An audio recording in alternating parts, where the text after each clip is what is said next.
Now it happened one day that Jonathan, the son of Saul, said to the young man who bore his armor, "Come, let us go over to the Philistines' garrison that is on the other side." But he did not tell his father. And Saul was sitting in the outskirts of Gibeah, under a pomegranate tree, which is in Migron. The people who were with him were about 600 men. Ahijah, the son of Ahitub, Ichabod's brother, the son of Phinehas, the son of Eli, the Lord's priest in Shiloh, was wearing an ephod. But the people did not know that Jonathan had gone. Between the passes by which Jonathan sought to go over to the Philistines' garrison, there was a sharp rock on one side and a sharp rock on the other side.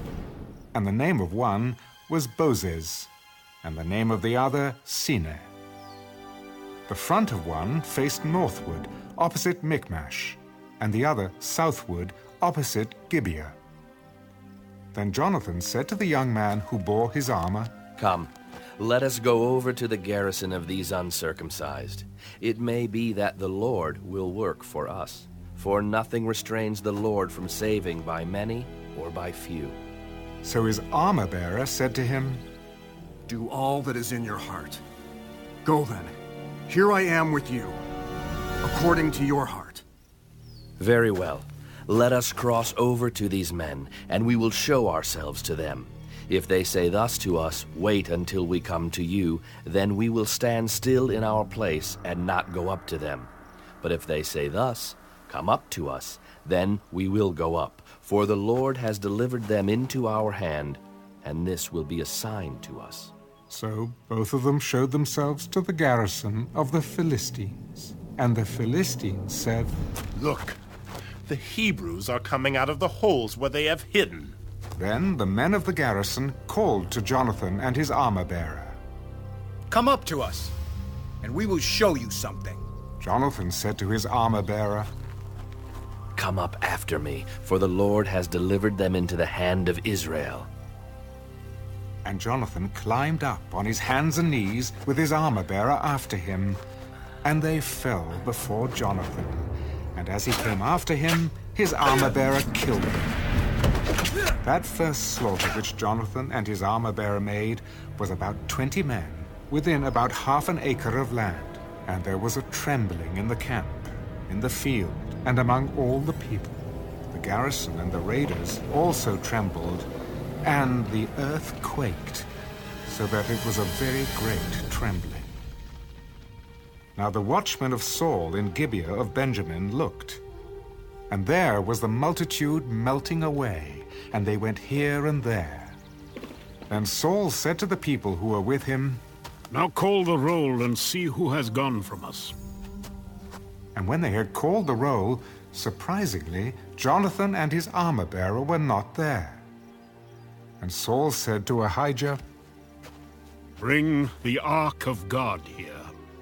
For at that time the ark of God was with the children of Israel. Now it happened, while Saul talked to the priest, that the noise which was in the camp of the Philistines continued to increase. So Saul said to the priest, "Withdraw your hand." Then Saul and all the people who were with him assembled, and they went to the battle. And indeed every man's sword was against his neighbor, and there was very great confusion. Moreover, the Hebrews who were with the Philistines before that time, who went up with them into the camp from the surrounding country, they also joined the Israelites who were with Saul and Jonathan. Likewise all the men of Israel who had hidden in the mountains of Ephraim, when they heard that the Philistines fled, they also followed hard after them in the battle. So the Lord saved Israel that day, and the battle shifted to Beth-aven. And the men of Israel were distressed that day, for Saul had placed the people under oath, saying, "Cursed is the man who eats any food until evening, before I have taken vengeance on my enemies." So none of the people tasted food. Now all the people of the land came to a forest, and there was honey on the ground. And when the people had come into the woods, there was the honey dripping. But no one put his hand to his mouth, for the people feared the oath. But Jonathan had not heard his father charge the people with the oath.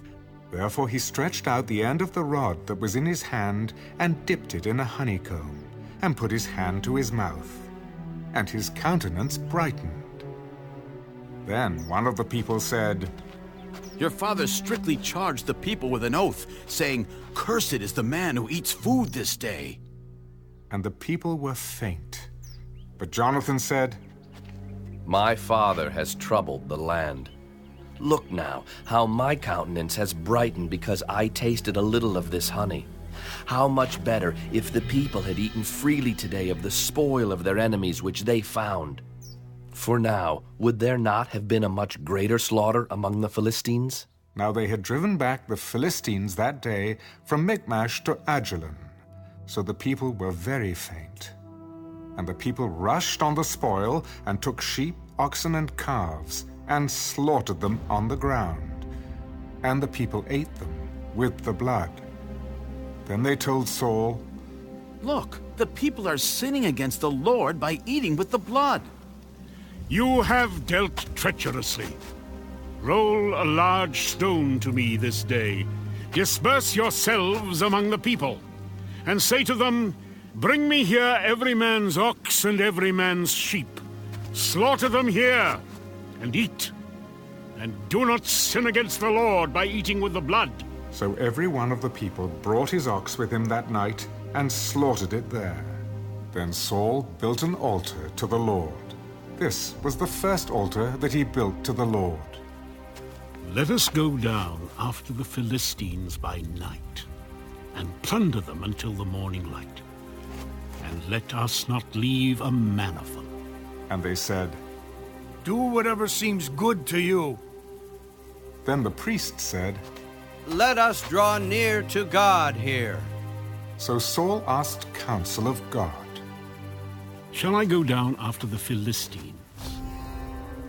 Will you deliver them into the hand of Israel? But he did not answer him that day. Come over here, all you chiefs of the people, and know and see what this sin was today. For as the Lord lives who saves Israel, though it be in Jonathan my son, he shall surely die. But not a man among all the people answered him. Then he said to all Israel, You be on one side, and my son Jonathan and I will be on the other side. And the people said to Saul, Do what seems good to you. Therefore Saul said to the Lord God of Israel, Give a perfect lot. So Saul and Jonathan were taken, but the people escaped. And Saul said, Cast lots between my son Jonathan and me. So Jonathan was taken. Then Saul said to Jonathan, Tell me what you have done. I only tasted a little honey with the end of the rod that was in my hand. So now, I must die. God do so, and more also. For you shall surely die, Jonathan. But the people said to Saul, Shall Jonathan die, who has accomplished this great deliverance in Israel? Certainly not. As the Lord lives, not one hair of his head shall fall to the ground, for he has worked with God this day. So the people rescued Jonathan, and he did not die. Then Saul returned from pursuing the Philistines, and the Philistines went to their own place. So Saul established his sovereignty over Israel, and fought against all his enemies on every side, against Moab, against the people of Ammon, against Edom, against the kings of Zobah, and against the Philistines. Wherever he turned, he harassed them. And he gathered an army and attacked the Amalekites, and delivered Israel from the hands of those who plundered them.